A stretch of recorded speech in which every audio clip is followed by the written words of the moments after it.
Okay, I'm making progress on my coil pot. In the other videos I built, you can see it's a little, looks like it's a little wider on this side than it is on the other side. So what I'm gonna do is I have my tape as a circle. You can really use any circle. And I'm gonna make sure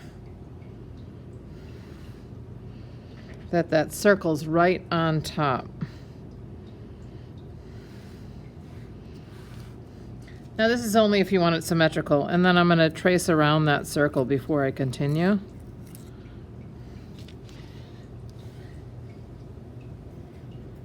And I'm going to cut it out. So now you can see the uneven areas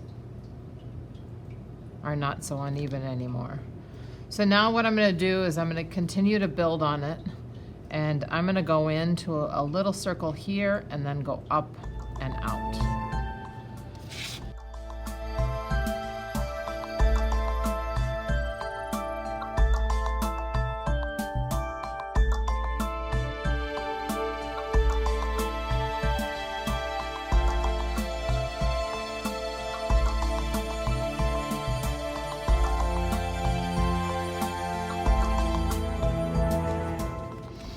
Okay, what I've done is I've blended, which is not easy to do, but I've gone this way on the inside, and I've held my finger on the inside as I blended on the outside to really get that shoulder going in. And my pot's a little harder because I started it a couple days ago and left it on the newspaper to stiffen up a little bit, and I still wrapped it, but the newspaper helped help the pot just get a little harder. So now what I'm doing is I'm pushing up that shoulder. It's a little flat, and so I'm going to go around and sort of push up that shoulder. Now if you don't shape it along the way, you're not going to be able to shape it. So you can't get your whole pot done and then want to change the whole shape. You have to really look at it along the way. Now my pot's a little shorter than what I originally planned. It's not too bad, but it is a little shorter. So remember, I said you could change your mind if it's for the better. So maybe I'm going to go up, add a little bulb, and then go in again. So now this next one, I'm going to set right on top of here, and then the next one out a little bit, out, and then back in again.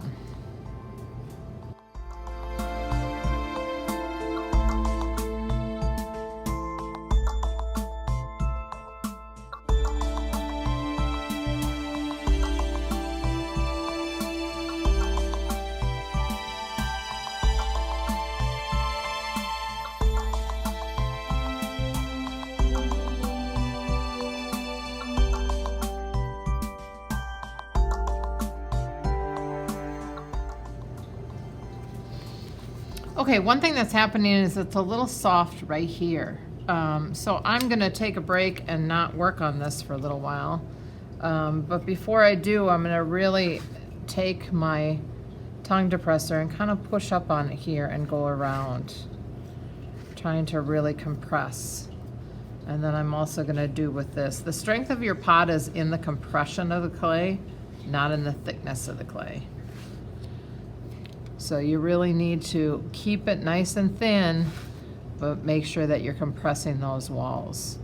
So I'll finish compression, and then I'll wrap it up and start working on it the next day. Again, leaving the paper in the bag because I think it's still leather hard.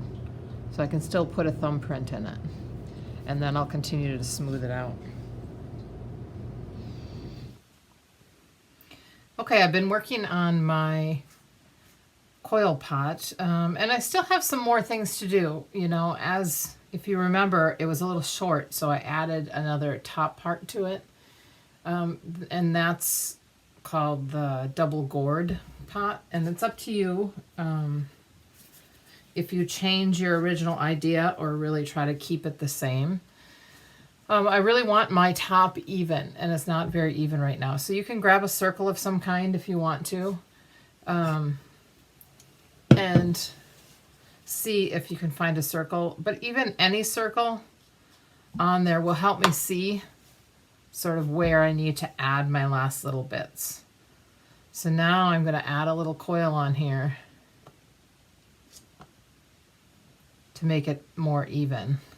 And the other thing that I'm going to work on, so I'm going to work on that, and then I'm going to take either my spork and really start smoothing out that surface so that it's not as rough. And then I'm also going to add a coil here. You can see it sunk a little bit, which tells me that maybe it's a little thin. So I'm going to add a coil to the bottom and kind of push it out. So I'll work on that now.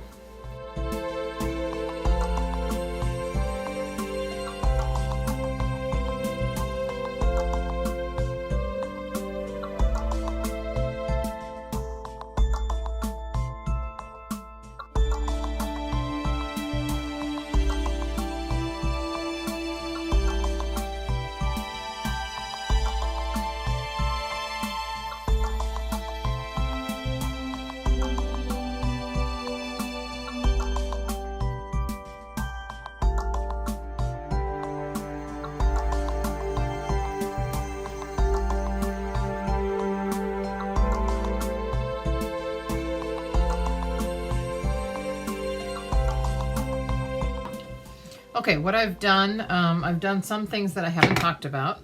One is I cut a piece of sponge off when my sponge was wet, and that works really well for smoothing out the surface. Now you don't want to give your pot a bath. It'll get way too soft, but then you can see that I took my credit card and I scraped that stuff off the surface.